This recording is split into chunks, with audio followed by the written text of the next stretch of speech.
Hi guys, welcome to an episode of FinKingReef. It's been a little while since I've done an update, but I've got a new fish tank. Obviously, if you've been following on my Instagram, it's a 525 XL reefer, and I totally started again. My old tank got taken over by pallies, which were releasing pallitoxins. There was a serious number of them, so I ended up bleaching that, and I just got rid of the whole tank. Fortunately, I lost the fish when I moved them over. Got some new fish introduced. They got indonium. Got some medication in, and then the skimmer overflowed and dumped all the medication back in. I lost all my fish one night. So we're starting again. We've got some nice new fish in. We've got some nice new clowns, some chromis in here. We've got some whiptails, which are quite cool. Sort of new fish that I've never sort of had much experience with before, so kind of nice to have something new. There's actually a goby in here as well. But so what's happening at the minute is it's obviously been set up. It's kind of going through its ugly stage. We've got so much hair algae all over the tank. Not really had to clean up crew in, so I'm waiting for some arriving to kind of help tackle that. But in the meantime, I've taken some action as well. So I've got a Max Specs Refugium light, and I've got some Cheeto in the bottom here, and put some bio balls in as well. So I'm running that in reverse to my lighting schedule. So it helps stabilise the pH of your tank, which obviously just helps in general stability. So I've been doing that. The balls are still pretty small at the bottom here, if you can kind of see them. So not really much growth.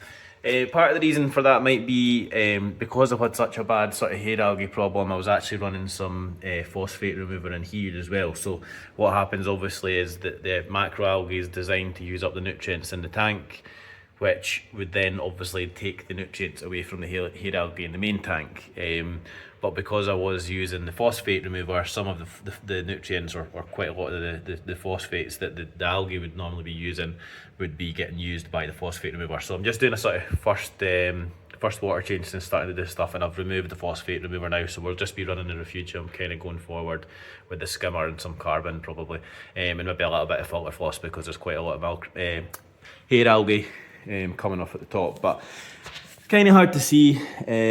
There's some really kind of dark green areas. So your dark green areas are where your algae is quite healthy and quite nutrient dense. Here's my goby. But what you'll see is there's other areas here that are really light.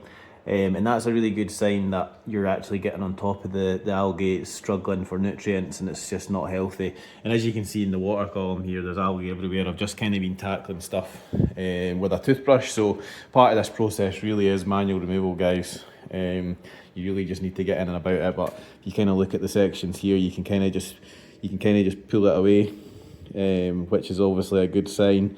It just means that the algae is weak, basically.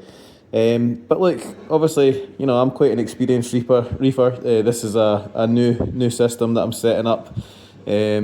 But we all go through it, guys. If you're new to the hobby and you're struggling with algae and the tank's horrible and you're seeing all these beautiful tanks that are spotless online, it takes a while to get to that stage. It takes a while for things to stabilise and for things to settle. So and obviously everything's a learning curve. You know, I'm quite experienced and know how to deal with this. So you know, it's been about a week and I'm already getting on top of the algae. So videos like this can help. But if anybody's got any questions about hair algae or any tips or tricks that they want to know, if you can just hit me up, and I'll see if I can help. But follow along, guys. I'm going to post this one on YouTube as well, so hit the bell button, follow along. I'm going to try and build the YouTube up a bit again.